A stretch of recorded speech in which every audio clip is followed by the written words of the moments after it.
सारा जीवन संपत्ति इकट्ठी करने में सारा जीवन लगा देते हो, एक पल में आपकी मृत्यु हो जाती है, सब धरा धराया रह जाता है। ये के तो कोया बता, ये कोई जीवन है? हम इस सोच से जीते हैं कि हमारे बच्चे सुख से जी लेंगे, हम मकान बना चले, और बच्चों का क्या पता वो कितने दिन रहेंगे उस मकान में। तो इतनी बुद्धि हमारी काम ना करती। और यदि हम सोच भी लें तो फिर कोई विकल्प नहीं नजर आवा था कि इसका विकल्प क्या है। अब परमेश्वर ने इसका विकल्प आपके समक्ष खड़ा कर दिया। अब जितनी मेहनत और परिश्रम आप इस काल के जोड़ तोड़ में लगाया करते थे, उससे 20% भी इसमें लगा दोगे भगवान वाले में,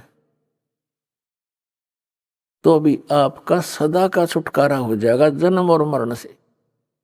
आप सदा सुखी हो जाओगे, आपको यहां भी सुख मिलेगा। तो इसके ज्ञान होने से ही हम इस संसारिक कर्मों से उल्टे हटेंगे और भगवान की तरफ ज्यादा बढ़ेंगे। आपको यदि यहां भी थोड़ा बहुत जैसा यहाँ का सुख है वो चाहिए, तो भी आप जी ने कबीर परमात्मा की भक्ति ही करनी पड़ेगी।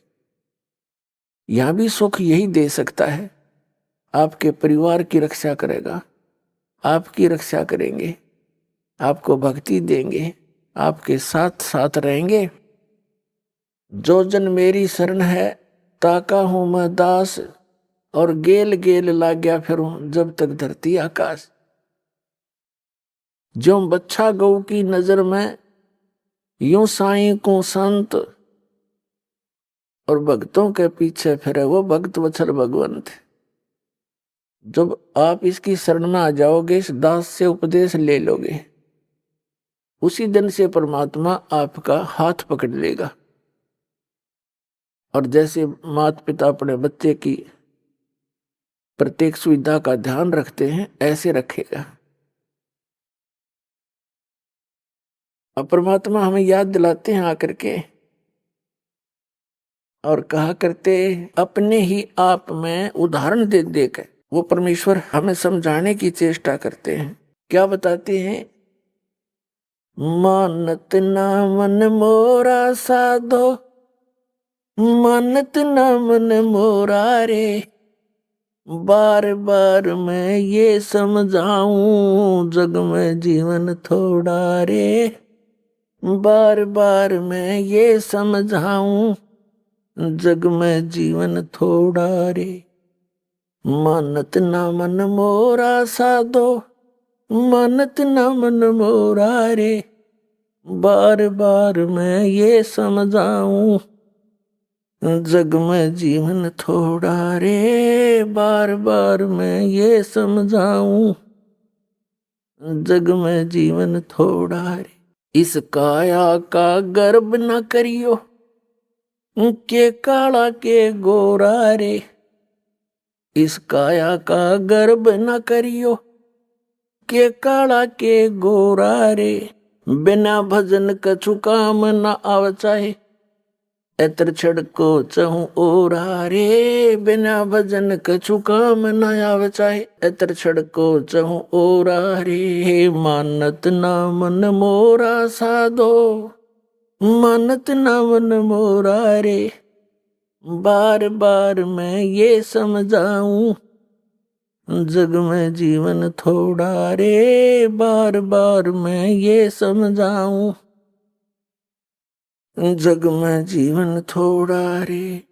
इस माया का गर्व न करियो के हाथी के घोड़ा रे, इस माया का गर्व न करियो के हाथी के घोड़ा रे, जोड़ जोड़ धन बहुत बटोड़ा लाखों और करोड़ा रे, जोड़ जोड़ धन बहुत बटोरा लाखों और करोड़ा रे। मानत ना मन मोरा साधो, मानत न मन मोरा रे, बार बार मैं ये समझाऊं, जग में जीवन थोड़ा रे, बार बार मैं ये समझाऊं, जग में जीवन थोड़ा रे। दुविधा दुर्मति चतुराई में जन्म गया नर तोरा रे, दुविधा दुर्मति चतुराई में जन्म गया मन तोरा रे। अब भी आने में लो सत्संग में, करो गुरु ज्ञान पे गोरा रे।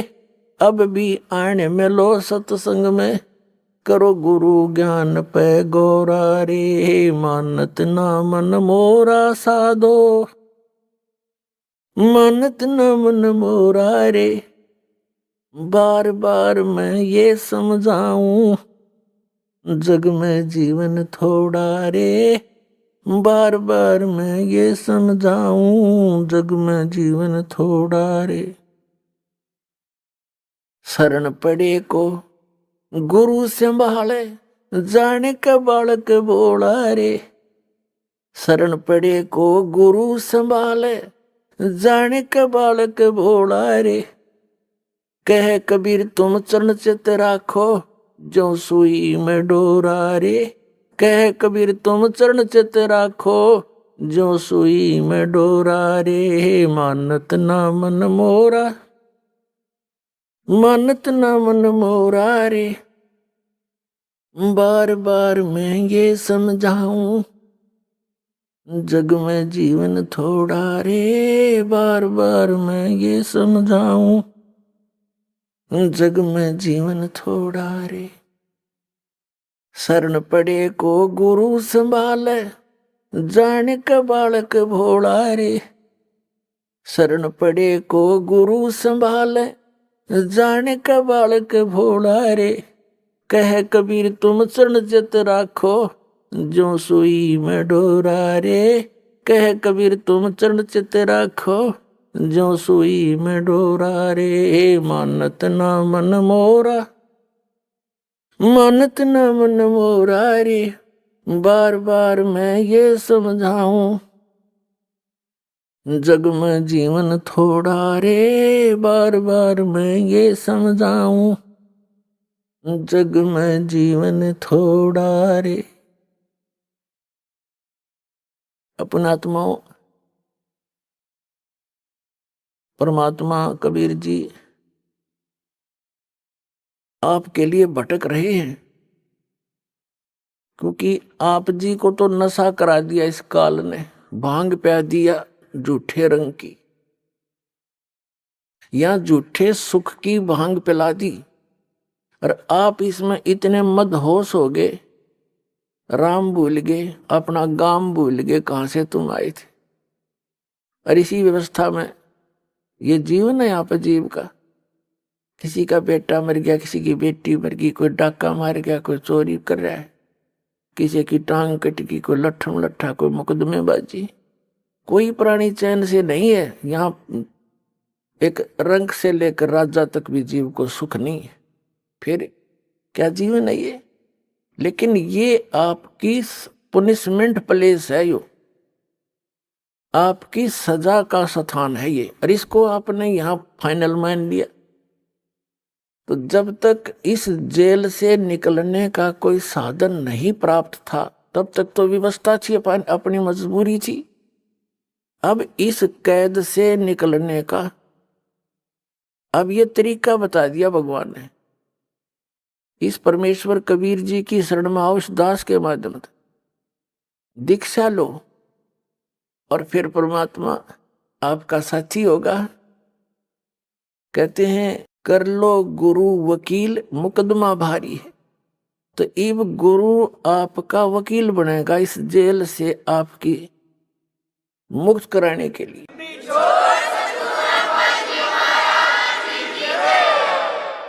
और वो धर्मराज के दरबार में, यानी यहाँ के न्यायाधीश के दरबार में जाकर आपकी वहां पर वकालत करेगा। उस धर्मराज को वो सारे विधान दिखावेगा, कि ये है आपका विधान। श्रीमद् भगवत गीता अध्याय नंबर 18 के श्लोक नंबर 66 में कहा कि सर्वधर्मान परित्यज माम एकम शरणम वर्ज अहम तवा सर्व पापेभ्यो मोक्षामि मा शुच। इस दास के रूप में परमात्मा वहां खड़े मिलेंगे आपको त्रिकुटी के ऊपर, और वहां से फिर आपको साथ लेकर जाएंगे उस धर्मराज के दरबार में, न्यायाधीश के, चीफ जस्टिस के दरबार में। और वहां कहेंगे जी ये देखो आपका विधान है कि सर्वधर्मान परित्यज माम, आपका भगवान कह रहा है, आपका राजा कह रहा है, मेरे सतर की सब पूजाएं मुझे छोड़ दे और फिर उसकी शरण में जा। आप इसका अकाउंट लो, आपके सतर की जो साधना इसने की है उसको जमा करो, इसको बरी करो। जैसे परमात्मा के पाने का यानी इस जेल से छूटने का ये एक साधन है, एक तरीका है, एक प्रोसीजर है। ये प्रथम मंत्र आपको प्राप्त हो तब आपको यहां तक बरी कराएगा परमात्मा, आपके साथ चलेगा। जब आप मूल कमल में पहुंचोगे आपका जाप होगा। ये प्रथम मंत्र में जो आप जाप करते हो मूल कमल का किलियम, तो वो परमात्मा आपसे पहले यहां तक तो आपको क्लियर कराए पाओगा, आपका डेबिट क्रेडिट साफ करके, और आपके वहां अकाउंट यहां तक तो ऑटोमेटिकली आप साफ मिलोगे। फिर त्रिकुटी में जाकर बात बिगड़ती है। वहां एक बहुत बड़ा मेला भरता है, वहां पर बहुत भयंकर स्थान है वो अनजान व्यक्ति के लिए। कहीं पर जैसे मेलों में आपने देखा हो, कहीं तक कोई नाच रहा है, कोई गा रहा है, कोई रीछ नचा रहा है, कोई बाजीगर तमाशा दिखा रहा है, कोई रागनी गा रहा है, किता कुछ ढोल पीट रहे हैं, और किता कोई साधु संत कोई कथा सुना रहा है। तो त्रिकुटी पर जाकर के बहुत बड़ा विशाल स्थान है वो, वहां पर ये काल नीचे के जो संत हैं नकली उसने भेज रखे हैं, ये इनके रूप धारण करके अलग अलग मंच बनाकर वहां सत्संग कर रहा होगा। और कहीं नाच रहे हैं, कहीं गा रहे हैं, कहीं पंक्तियां लगी हैं धर्मराज के दरबार में जाने के लिए। तो वहां यदि परमात्मा आपके साथ नहीं होंगे तो आप विचलित हो जाओगे, और उस समय परमात्मा हाथ पकड़ेगा। जैसे बालक का उंगली पकड़ लिया करे माता पिता, कहीं मेले में रड़ ना जाइयो, गुम ना हो जाए, यहां पर ऐसे साथ ले जाएगा। अब बच्चा भीड़ के अंदर कहीं भी कोई आकर्षक वस्तु देखता है, पिता का हाथ छुड़ा कर उसकी तरफ भाग जाता है, पिता को ध्यान नहीं रहे तो मेले में गुम हो जाता है। तो वह ऐसी स्थिति है। तो क्या बताया है कि जब प्रथम मंत्र आपको दिया जाएगा तो ये यहां तक की कैद आपकी मुक्त हो जाएगी, कंठ कमल तक, इनसे यहां तक बरी हो जाओगे आप इन 5 मंत्रों से। इसके साथ साथ जो 2 नामों की जो धन है आपका, वो आपको अलग से मिलेगा। आपके सतलोक जाने वाली कमाई में वो सहयोगी होगा, क्योंकि वो उस परम पिता का जाप है। इसलिए उस सार नाम आपको मिलता है लेट, उसकी कुछ पूर्ति ये 2 मंत्र करते रहते हैं साथ के साथ, क्योंकि डॉक्टर को पता होता है कौन सी औषधि इस रोग में रोग काटने की और कौन सी इसके बॉडी को सपोर्ट देने की है। तो कंप्लीट कोर्स डॉक्टर ही जानता है जो वेल नोन होता है। तो ये दास इस रोग का डॉक्टर है, इस पृथ्वी पर नहीं है कोई व्यक्ति और जो इस दास को ज्ञान है। जब आप त्रिकुटी पर पहुंचोगे तो वहां आपको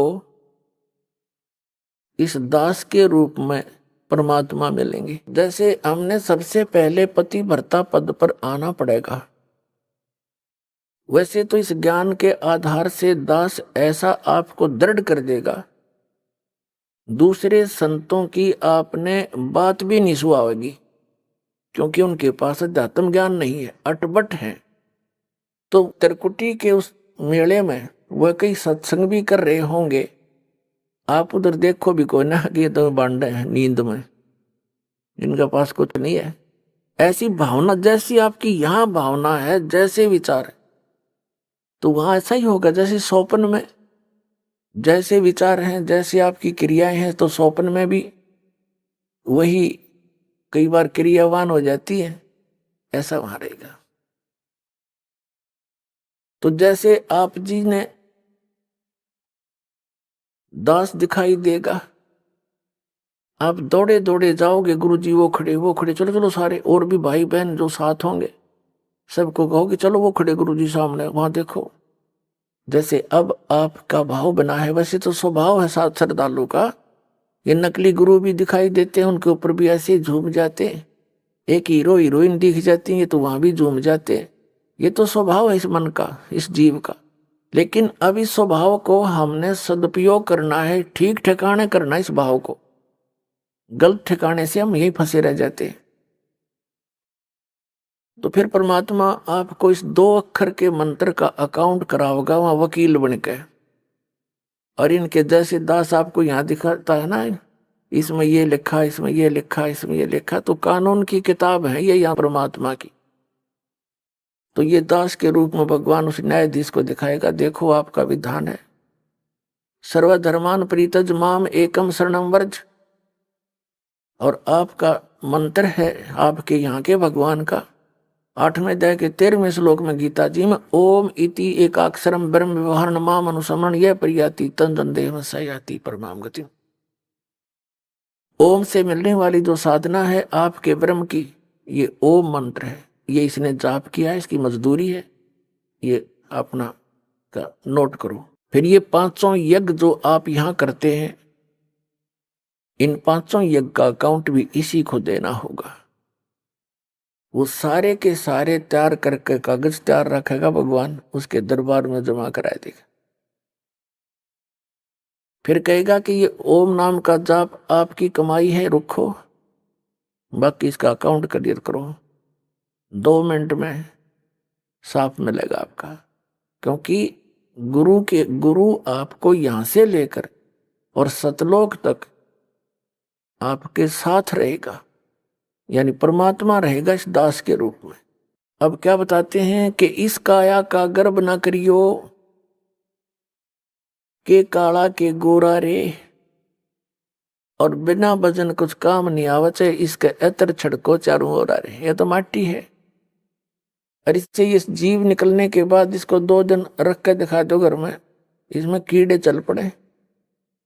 ऐसा बेकार शरीर है ये। कबीर साहब कहते हैं, गर्भ ना करे रे गंवारा, यो जोबन और तेरा धन, ये जवानी और ये धन, ये तो मेहमान है दिन चारा। फिर बताते हैं, पशु के चाम की त जूते बन जा, नौबत और नगाड़ा, और नरदे ही कुछ काम ना आवे, जड़बुझ हो जा छारा, यानी राख हो जाती जड़ के। या तो उस काम भी ना हो, जूते बन जा, कोई नगारा बन जा, या कोई और काम आ सकते। ये तो केवल एक का काम आ सके, भगवान पाने के लिए। तो फिर क्या बताते हैं, इस काया का गर्भ न करियो के काला के गोरा रे। इसने कभी किसी के खरोंच आ जा थोड़ी सी, अंदर मटेरियल सारा एक जैसा सबका, चाहे कोई गोरा है चाहे काला है, ऊपर ऊपर की पॉलिश का अंतर है बस, अंदर मटेरियल सेम है। और इसमें मटेरियल क्या है, कभी कोई कुत्ता मरा हुआ देखा हो आपने सड़क के एक्सीडेंट में, उसका वो आंत बाहर निकली पड़ी होती है, देखने में दिल भी ना करे, उल्टी पड़ जा, कहीं टट्टी निकल रही है, कहीं पेशाब, और कहीं उसका आंत सारी बाहर पड़ी है, मांस पड़ा है। यो सांग है जिसने आप ठाए फिरो हो, और इस मांडी पाक रहे हो, धरती तोल रहे हो, कभी कुछ पॉलिश कर रहा है, कभी उसको पाउडर ला रहा है, स्वस्थ रखने के लिए इस बॉडी को, क्योंकि इसकी हमें घनी जरूरत है, उसके लिए आप इसकी आवश्यक औषधि वस्तु प्रयोग कर सकते हो। उससे एक्स्ट्रा करते हो बकवाद है, और भगत ने बकवाद सुहावा नहीं, चला नहीं इस भक्ति मार्ग। इसको वही समझें जो यो मटेरियल है। इसे अलग सोचकर हम इसकी कोई और ज्यादा चकाचौंध करने की चेष्टा करते हैं तो हम भक्त नहीं है। हमने समझा नहीं है ये क्या वस्तु है और ये इतनी अनमोल है। वैसे तो यह मिट्टी है, लेकिन इस मिट्टी से हम सोना बना सकते हैं, मोक्ष रूपी सोना, और इसके अतिरिक्त वो हो नहीं सकता। तो कहते हैं ये देही सोंगी नहीं, ये महंगी रत्नों मोल है। यह नरी सस्ती भी ना समझना, ये बहुत कॉस्टली है। असंग जन्मों के बाद दाव लगता है इस मानव शरीर का, और इसको हम उसी पशु पक्षियों की क्रियाओं में नष्ट कर जाते हैं। तो परमात्मा कहते हैं धिक्कार है तुम्हारे जीवन को। अब इसको हम सफल करेंगे, मनुष्य जीवन को। इसके बारे में बताते हैं, इस माया का गर्भ ना करियो के हाथी के गोडारे, और जोड़ जोड़ धन बहुत बेटोड़ा लाखों और करोड़ारे। कबीर साहब कहते हैं कि सर्व सोने की लंका थी वह रावण से रणधीरम, एक पलक में राज विराजी फिर जम के पड़े जजीरम। सारी सोने की लंका बनाए बैठा था कुबद्दी। सोने के जैसे हम गारा मिट्टी के ईंट बनाते हैं, ऐसे सोने की ईंटें बना के और सोने की गारा से उसको चढ़ा रखा था। और कहते हैं एक पलक में राज विराजी, राज से विहीन हो गया एक सेकंड में। और फिर यम के पड़े जंजीरम, काल के दूत ले गए उसे न जकड़ के। हमें ये दंत कथा सुनाया करते ये आचार्य और शंकराचार्य, हमारे धर्मगुरु, ये मंडलेश्वर संत। कहते हैं रावण की मुक्ति होगी, श्री राम के हाथों मर गया। कोई बात हुई है? इसे को दिन को मार दो, ऐसे जालिम व्यक्ति को फिर स्वर्ग मिलेगा, मुक्ति होया कर उसकी। फिर भक्ति की आवश्यकता क्या रहेगी? राम तो मर जाते सारे, फिर राम ने अपना परिवार ना मारा एक भी, जब सद मुक्ति होनी थी। तो ये बकवाद गड़ा करते, न ज्ञान था को नहीं, जनता को मूर्ख बनाकर अपने पीछे लगाए रखना इनका उद्देश्य था। अब बुद्धिमान हो, भक्ति करनी है तो विवेक से करो, ना तो कोई फायदा नहीं डले डोण का। तो परमात्मा बताते हैं कि इस संसार की किस वस्तु की डिमांड करते हो आप? क्या मांगू कुछ स्थिर ना रहाई, और देखत नैन चला जग जाई। 1 लख पूत 1.25 लाख नाती, उस रावण का दीवान बाती। यदि आप भगवान से धन की डिमांड करते हो, उस रावण जितना धन तो आप मेरे ख्याल में 100 जन्म भी नहीं इकट्ठा कर सकते। और एक पुत्र ना है किसी के, वो पुत्र डिमांड करता रहता है, बस ये मरे जाए, वो पुत्र वाली डिमांड ना पूरी होती इसकी। तो बिना ज्ञान के हम ऐसे दुखी थे, इस ज्ञान से हमारी 90% ये अननेसेसरी जो डिमांड है ये खत्म हो जाएगी। और फिर भी आपको किसी चीज की आवश्यकता है तो भगवान दूर नहीं है, वो वस्तु देगा जो आपके भक्ति में बाधक ना हो। जैसे डॉक्टर है, डॉक्टर रोगी को वही चीज अलाउड करेगा खाने के लिए जो उसके रोग में सहयोगी हो, बाधक ना हो। तो डॉक्टर नहीं है, उसने नो क्या कुछ खा ले, बता कोई बात है? ब्लड प्रेशर का मरीज और उसने घी खवावे और वो घी खाना चाहता है और डॉक्टर कहे खा ले, तो डॉक्टर नहीं है, वो तो दुश्मन है उसका। तो हम आपको वो वस्तु कति अलाउड नहीं कराएंगे जो आपका जीवन नाश कर दे, यानी भक्ति नाश कर दे। आप भक्ति करियो चाहे ना करियो, ये कोई बालकों का काम नहीं है। ये मैं कोई डूम बाट नहीं, कोई मांगनियां खड़ियां नहीं, एक मैंने रोजी रोटी ना मिल रही थी। इस दास ने इस परमात्मा के प्रोसेस को, इसके सारे ज्ञान को बहुत गहराई से समझा है और तब इसके ऊपर कदम रखा है।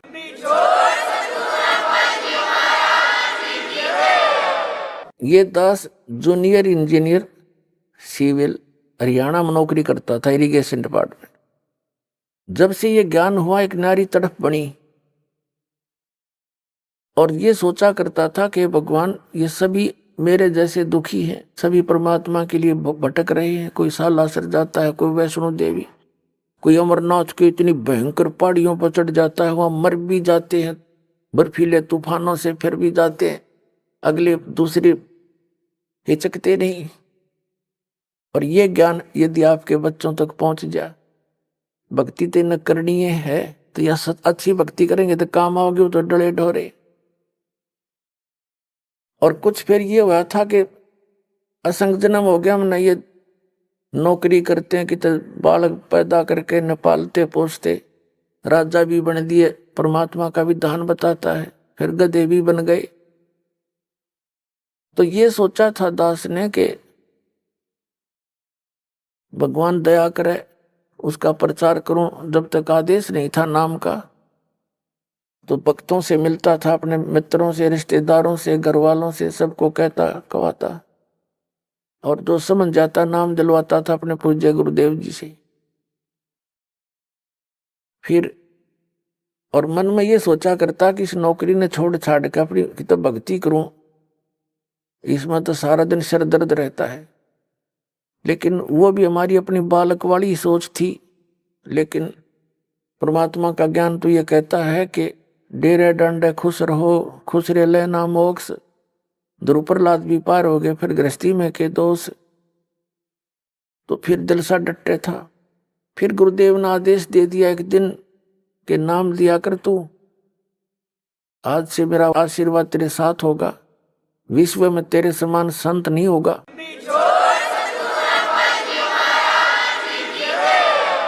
क्योंकि अपनी औकात से जीव खूब परिचित होता है, मानने चाहे ना मानने। मुझे अपनी स्थिति का पता था कि जितना वजन इन्होंने दास पर रख दिया इस योग्य नहीं है। फिर भी मेर है उनकी, गुरु मेर करें तो कागज हंस बना दे। तो उन्होंने कहा तेरे साथ रहूंगा, चिंता मत करना। सभी जितने उनके शिष्य थे सबसे कह दिया था कि आज के बाद मैं तुम्हारा गुरु नहीं हूं, आज से दोबारा इससे उपदेश ले लो और इसको गुरु बनाओ, इससे तुम्हारा मोक्ष होगा।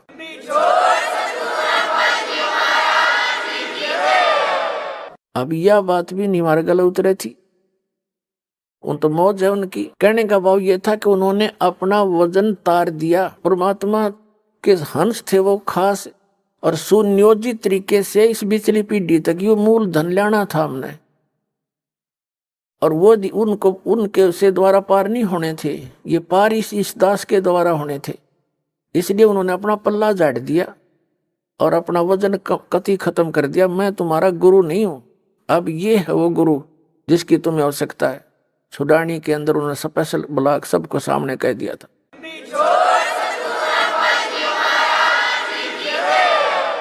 तो पहले तो यूं था भी चलो परमात्मा का भी दान है, भक्ति भी करेंगे, अपने बच्चा में भी रहेंगे।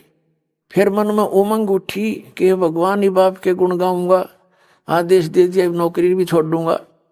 क्यों, एक का काम होगा, नौकरी सच्ची सरकार की कर ले चाहे नकली की कर ले, एक का बनेगी, इतना वजन हो पीछे। तो फिर ये पाठ सत्संग की अधिकता होगी। सन 1995 में दास ने सर्विस त्याग दी और खुशी मनाई थी कि मैं चलो असंग जन्म का झंझट था इब निमट गया, अपना भक्ति करूंगा, अच्छे भगत मिलेंगे, सब तो प्यार तरह करेंगे, ज्ञान सुनाया करूंगा। अब मैंने सोचा था कि अब मैं चैन से रहूंगा। अब इसमें देखा इस जितना झंझट कितना पाया कोई ना। साची को कबीर साहब कहे हैं, साची को और मारना है, भला करूं और बुरा बतावें। वो नए सिरे तो और संघर्ष शुरू हो गया। जिस भी गांव नगर में हमने जाकर सत्संग किए, 2-2 3-3 दिन एक घर में पाठ करके हम सत्संग सुनाया करते थे।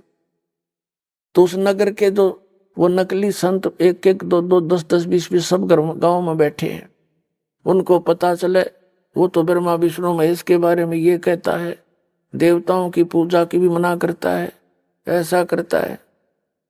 तो वो गांव गांव में शत्रु पैदा हो गए। तो हम नहीं उनको कुछ शत्रु मानते थे, लेकिन वो रोजी रोटी वाले हमें मानने लगे। ये जनता के हितैषी नहीं, और जिन्होंने भी परमार्थ की चेष्टा की है ये सदा आगे अड़ते रहे।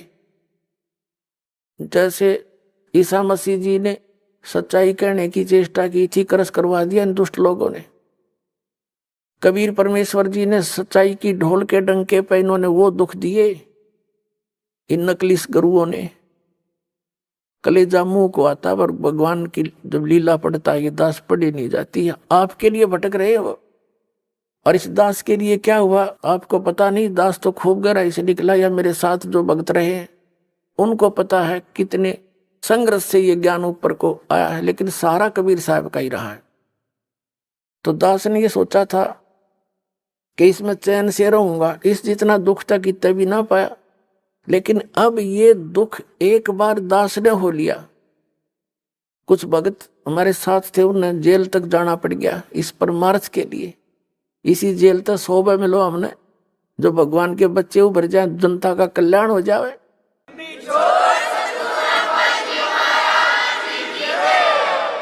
तो उस दिन से लेकर आज तक वो संघर्ष जारी है। लेकिन अब परमात्मा की दया होगी कि परमात्मा के बच्चे इन प्रमाणों को देखकर अब इनका यो ज्ञान समझ में आ गया, न सो आ गया। पहले तो सुहा हुआ ही नहीं था, टीवी ऑन करें थे और ये सुनने को मिल जाए ब्रह्मा विष्णु महेश नासुआ ने टीवी बंद कर दे थे, 36 गाल दास ने दे थे। यो बकवाद करता है, ब्रह्मा विष्णु जी को भी नासवान बताता है, इनके माता पिता बताता है। मैं तो पढ़ के सुनाता हूँ, बताता नहीं। इनका इतिहास लिखा हुआ है और वो आप जी को मिला नहीं पढ़ने को, आप समझ नहीं सके। दास तो समझ आ रहा है कि ये लिखा है इनके इतिहास में, तो अब मान गए ये। तो कहने का भाव ये है पुण्यात्मा, जो प्रसंग चलता था वही आते कि जैसे क्या मांगू कुछ थिर ना रहाई, और देखत नैन चला जग जाई, 1 लख पूत 1.25 लाख नाती, और उस रावण के आज दीवान बैठी। के मांग गई यहाँ की घटिया वस्तु, ठीक है भगवान दे रहा है, ठीक है, और डिमांड करो, ना देता ये मत सोचो कि भी भगवान ने ऐसा क्यों नहीं दिया। ये सब कुछ दे सकता आपको, ये जो चाहे सो कर सकता कबीर परमात्मा। इसकी डिक्शनरी में इम्पॉसिबल वर्ड नहीं है, ये वो समर्थ परमात्मा है। लेकिन बात यही ध्यान में रखना कि डॉक्टर वही वस्तु अलाउड करेगा जो बढ़ावा निरोग ने सहयोगी हो। तो ये भी आप ध्यान रखना, ऐसी वस्तु आपको यहाँ से मिलेगी नहीं जो आपकी भक्ति का नाश करे, और बाकी आपका काम कोई आंट लग गएगी नहीं। ये सत्कर मान लियो, बेसिक लिख लेना कि तक कोने में डायरी के।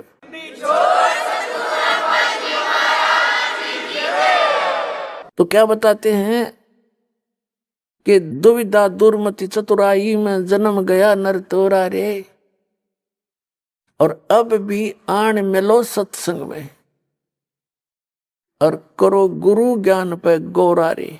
यानी गौर करो, इसमें गड़े ध्यान से विचार करो जो गुरु जी ज्ञान बताते हैं। फिर बताते हैं कि शरण पड़े को गुरु संभाले, जान के बालक भोला रे, और कह कबीर तुम चरण चित राखो, ज्यों सुई में डोरा रे। जैसे सुई में धागा डाल देते हैं और नीचे गांठ लगा देते हैं, धागा उस सुई का लटकता रहता है, उसके ऐसे चिपटा रहता है, उसे दूर नहीं हो सकता, उसको साथ साथ ले जाएंगे, साथ लटकता जाएगा। कहते हैं शरण पड़े को गुरु संभाले, जान के बालक भोला रे। पुणात्मा जैसे जितने भी दास ने बहुत इतिहास दिखाए, नकली ऋषि में ऋषियों के संतों के, सभी का विधान है कि जो कर्म में भाग में लिखा है वो तो आपने भोगना ही पड़ेगा। भाग्य में जो लिखा है उसको प्रारब्ध कहते हैं, प्रारब्ध। अब प्रारब्ध में हमने जो दुख भोगने पड़ गए, फिर भक्ति की आवश्यकता क्या है? कौन करेगा भक्ति? 1-2 चोटी सी लाग जब आदमी फूक देगा ठाके सारी मूर्तियां नरुन फोटुआ ने, तो क्या कैसे भक्ति कर सकता है? दिल टूट जाता प्राणी का। भक्ति करने की उत्साह तभी बनता है जब आदमी आने वाली आपदा का पता लग जाता कि ऐसा होना था, और फिर एकदम परमात्मा उस बला को टाल देगा आपकी, और आपको महसूस भी होगा सचमुच आज शरण में ना होते थे, बिजली गिर गई थी। तो फिर दूनी रुचि बनेगी भक्ति में। तो क्या बताते हैं कि जब तक आप गुरु की शरण में नहीं आते तो तब तक आप बालक थे, भोले बालक थे। और छोटा बच्चा अबोधपने में जैसे पालने में लेटा है, बच्चा बेटा या बेटी, और टट्टी पेशाब कर दिया कपड़ों में ही, और हाथ पैर मार के सारे कपड़े भी खराब, पैर पूर भी लथेड़ लिया लपट के एक टट्टी में, और फिर रोने लगता है। तो माता समझ जाती है कि इसने कोई भूख लगी होगी। वो जाती है उसको संभालने के लिए, तो क्या देखती है, सारे कपड़े भी खराब कर रखे, टट्टी भी कर रखी, पेशाब भी कर रखे। तो उसने बालक बुरा नहीं लगता, उसको पता है, इसने पता को नहीं, ज्ञान है माँ ने कि इसको पता नहीं बालक से, उसको ऊपर कोई क्रोध नहीं करती। उन्हें उठावेगी, धोवेगी, मांजेगी खूब अच्छी तरह, कपड़े धोकर सुखावेगी, नए पर आवेगी और छाती का लावेगी, फिर लाड करेगी, दूध पिलावेगी। तो आज जब तक इस शरण में नहीं आते परमात्मा कबीर जी की में, आप ऐसे बच्चे हो और अनजानपने में ना जाने कितनी गलती करके आप कति सड़ गए, उसमें लथड़े पड़े हो।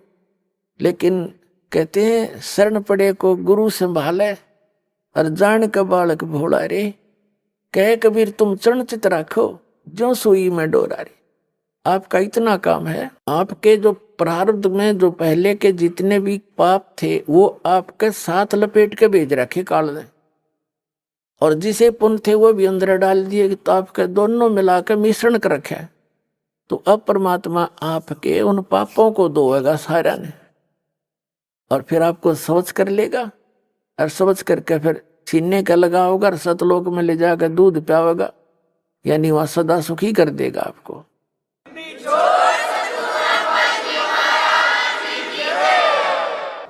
शरण पड़े को गुरु संभाल जान का बालक भोरा रे। कहे कबीर तुम चरण चित राखो। फिर आपका कर्तव्य बताया है कबीर साहब ने, आप भी अपने गुरु जी से ऐसा अभेद संबंध कर लो, मन में दोष नहीं आवे।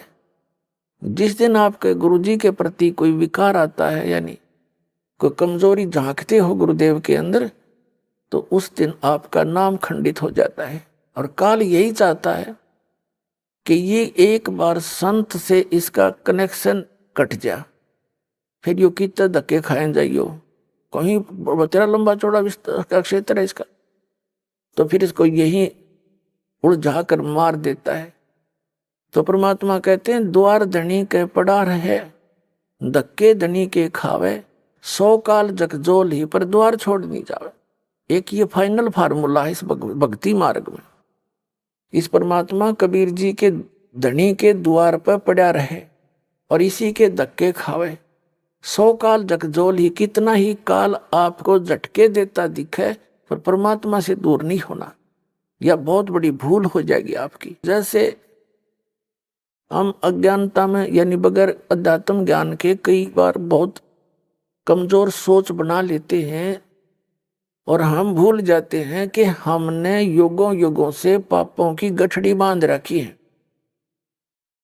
और उसके लिए परमात्मा कहते हैं धीरे धीरे रे मना, धीरे सब कुछ हो, माली सींचे 100 घड़ा तो समय आए फल हो। आप जी ने भक्ति का बीज ईब बोया है यू कितने युगों के बाद, अभी तक आपकी पिछले संस्कार ही चल रहे थे और कहीं थोड़े बहुत पुण्य कर दिए, कितने दाने डाल दिए, को छोटे मोटे पुण्य, वो स्वर्ग में बर्बाद कराए आप। पुणात्माओं ये भक्ति युग है, अब ये चौथा युग का बीच का समय है।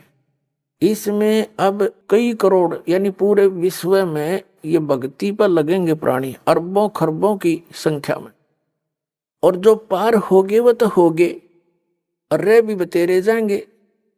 तो वो जो रह जाएंगे ना उनकी दुर्गति घनी होगी, क्योंकि ये कमाई तो इतनी गजब की बनेगी आपकी, पहले मंत्र से बहुत गजब की कमाई बन जाती है, जबरदस्त भक्ति धन संग्रह होता है आपका।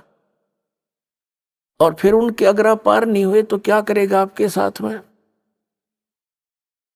जैसे आपकी भक्ति धन इन ऊपर के लोकों में आपको इनका प्रतिफल मिलेगा, जब सतलोक नहीं जान पाए तो फिर ऐसे बनेगी आपके साथ। इस मूल कमल में गणेश जी का जाप है, आपको दिया जाता है, इसका भक्ति धन आपका इकट्ठा हो रहा है और पार हुए नहीं तो आगे छड़ी यहीं रहेगी आपकी। फिर ये लुटेरे आपको टर्न बाई टर्न लूटेंगे।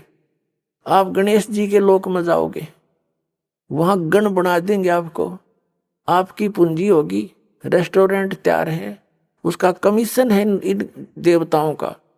जैसे होटल के मालिक होते हैं, उनका कमीशन होता है वो अलग से, यानी उसमें अपना न्यारा चार्ज लगाते हैं उस बिल में।